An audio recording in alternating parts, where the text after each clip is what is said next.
Hello, everybody. It's about that time. Let's go see what's in the fridge today.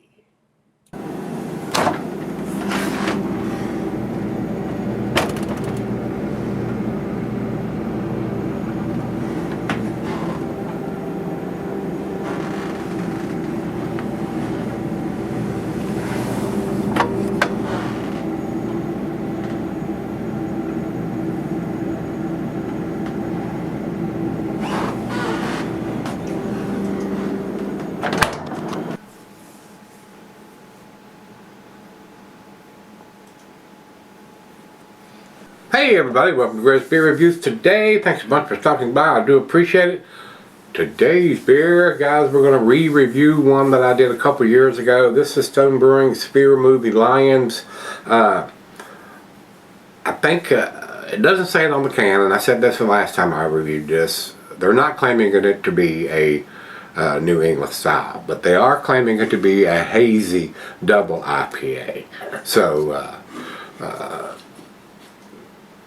you got to base that on where it is. If you're grading it on a New England style, it's probably not going to live up to that, and I think that's why I was disappointed last time. To me, I think it's a very, very well made beer, and now it's available down the street here, and I don't have to go across town to pick them up and all that stuff. So it's a decent beer. It comes out of California. That's where Stone Brewing is. 8.5%, canned on 010422, and they say enjoy by 050422. So they're giving you the canned on date, and they're telling you when they want you to have it by. So 2, 3, 4, 5. They're giving this one a 4-month shelf life. That's about 30 days past what this guy likes to give them. So and they even do their enjoy by series where they want you to have it in 30-some days. So how could you have this one sitting beside an enjoy by, and this one it's better if you drink it in 37 days? I'll agree with that. It's not going to go bad overnight. On the 40th day or 39th day, whatever it is, no more so than this one. So I don't understand that. I mean, enjoy by, they want you to have Super Fresh, and they give this one a 4-month. So I don't know. Don't know the thing behind that, guy. So anyway, I digress. Over to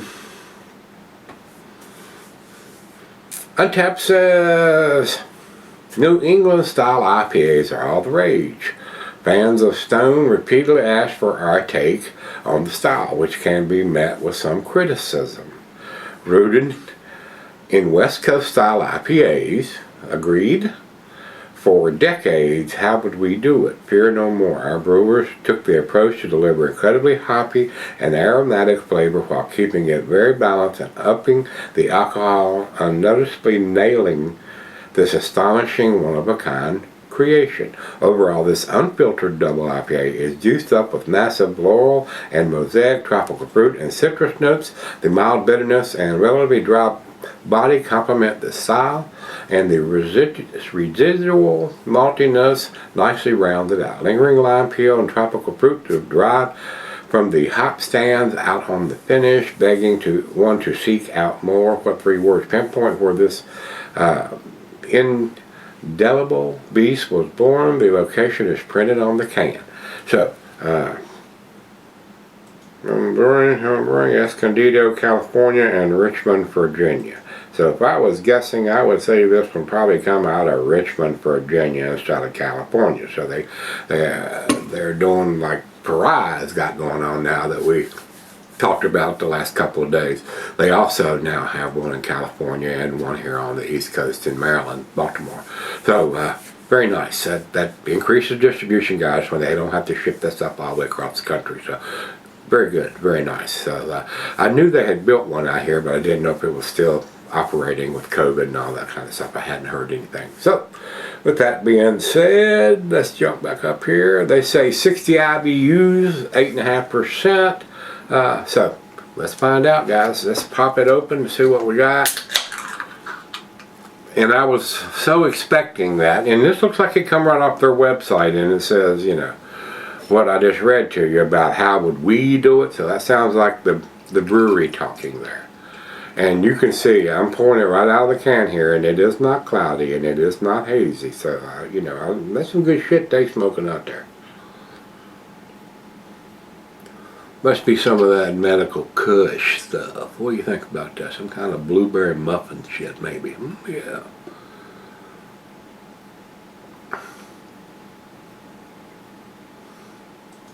Alright, now as you see I swirled it up, now all the chunkiness is floating in there, you know, I mean it is bombarding it now. It's not clear now, so all that settles to the bottom of the can. So if you're going to go and twist it around, you know, you probably ought to do that. I really wasn't expecting it to be that cloudy. But as you can see, it's super chunky. I mean, there's big floaties and all that kind of stuff in there, guys. I mean, almost looks like oatmeal floating around in there. It does. It's super chunky. So, there is some settling going on in this, so make sure you kind of twirl it around. If I had it to do over again, I would probably do a little more mixing up, but usually it doesn't separate to that extent when it's, you know, that fresh. So January, and we're doing it in February, so, but it is, I mean, it's super chunky. Let's find out. To the nose we go. Smells very citrusy, guys. Got a very, very decent amount. I don't remember it being this cloudy. I'd have to go back and re-look at that video, but I don't remember it being that cloudy and that chunky. I really don't. So maybe something's changed. So, you know, I don't have any idea. But man, this guy, if this was sitting on the table and you were looking at it and all that stuff swirling around in there, you might go, I don't believe I want that. But I ain't scared. I ain't scared a bit. So, guys, citrusy, hints of pine and oranges. Very pleasant. I mean, and as far as the style, I mean, it's cloudy enough to be that style. I would have to agree there. So, let's dive in. Cheers.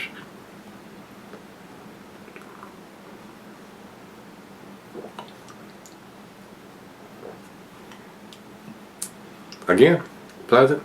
The IBUs taste a little stronger than 60 to me. I mean, it's more like 80. Got a little bite to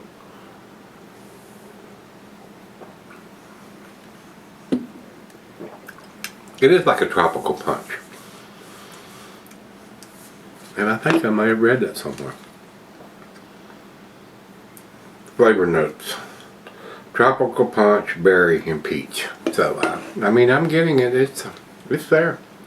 It does have a decent hop, tropical notes to it.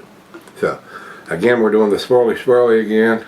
Evidently, we had a thick cake on the bottom of this can, and like I said, it was put in there at the beginning of January, it looks like, and we're at the end of February. So it may be March, first week of March before you see this. I'm a couple of days ahead.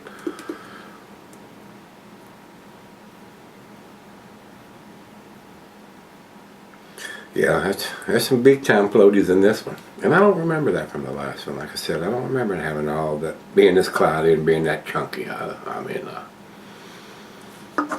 I'll have to re-examine that while I'm sipping on it. I think that's what I'll do, is right out of the fridge. I mean, it's a decent looking, lot of yellow hop stuff on the foam here out of the bottom of the can. Super amount of sediment in it, but still, I mean, there's nothing in there that's going to hurt you. It's just going to be an intense hot flavored drink, and I like that. I'll be right back. Alright guys, I'm back. Very nice lacing left on it, and very cloudy, very hazy, very New England-esque. Guys, this is not the beer that I reviewed in 2019, because after I got through pouring that, the one I had in 2019 did not look like that, did not smell like that, did not taste like that. It was beer review 3376, and I did it on May 7th of 2019.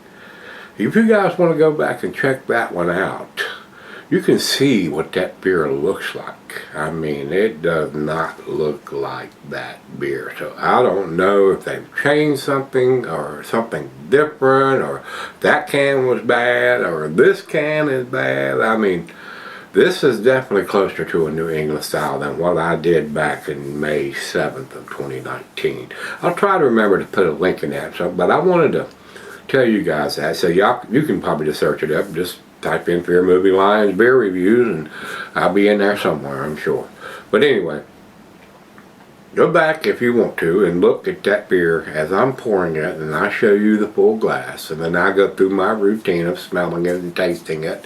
But just look at that beer, especially after I do the final swirly swirl and pour it in there. That beer looks like a West Coast IPA, and which is why I was a little upset. I mean, if the website's claiming it to be in a New England style, they're not saying that on the can, but they are claiming it to be a hazy double IPA on the can, and it was not hazy at all. Zero. So I went back and looked at it, and I was a little underwhelmed with it, and I gave it a B+. I think I gave it an 89. So it's not horrible grade. I mean, I tried to grade it. It didn't say New England on the can, so I graded it accordingly. But I did not have the same beer in my glass end as I have here. I mean, night and day difference. I mean, this looks like orange juice, and the other one looked like it was clear. I mean, it was a regular beer, regular looking. Had a little darker color to it, but it wasn't nowhere near what this was. So I don't know what to say there, guys. So something has changed, because these two cans were completely different, and it was in the can like this too. So and it was sent to me. I think Matt had sent it to me. So I mean, I just jumped back and looked at it, looked at the pour, and looked at what I gave it. I didn't watch the whole video again, so but it was sent to me, so, and now they're available here. So it's a tasty beer, guys. I mean, it is now into the New England style in the appearance, in the smell, and really in the taste. I mean, it tastes like a single hop beer. I'm getting tropical fruit notes, which is unusual for a single hop, but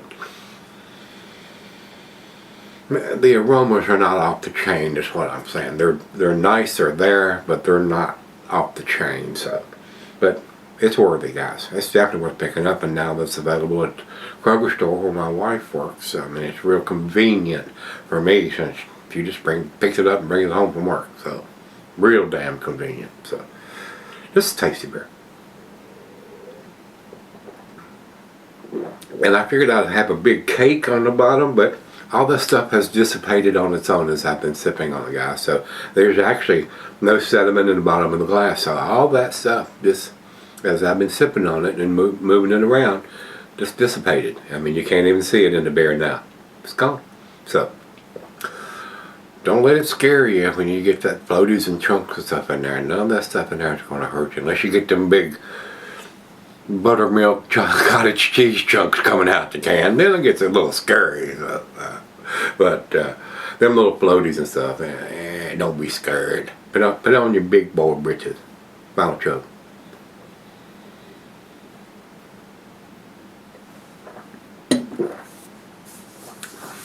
That's a tasty beer to me, guys. It's into the A category now. What I had in the glass now, and the information on the can. Yeah, it's a beer. So I'm gonna get the benefit of the doubt this time. I think it's a 93, and that's where I'm gonna put it. So it's still in the A- category, but it is into the A category. Beer Advocate has 91, and they're outstanding. Pretty tasty beer to me now. I'm more impressed with this than I was the last time. And over to Untappd, they have it at 3.91, so they still have it in the B+ range. I think it's just a tad tastier than that, so that's why I changed my grade, guys. So if you've had a recent edition, like I said, this one's a 2022 edition, so if you've had a 2022, easy for me to say, let me know what you think. Did yours look like what I had, the orange juice looking stuff, or did it look like the one I did back in May 2019, and it looks like a darker West Coast style beer? So very interesting comparison. So I kind of wish I had one of each to show you, but guys, if you want to check out that video, go look it up, and I'll try to put the description on the video when I put it together, but I'm an old man, sometimes I forget. I'll try. But anyway, I'm giving you the number. I think I told you it was 3376. So, we're done here. Till we meet again. Let's go see what's in the fridge.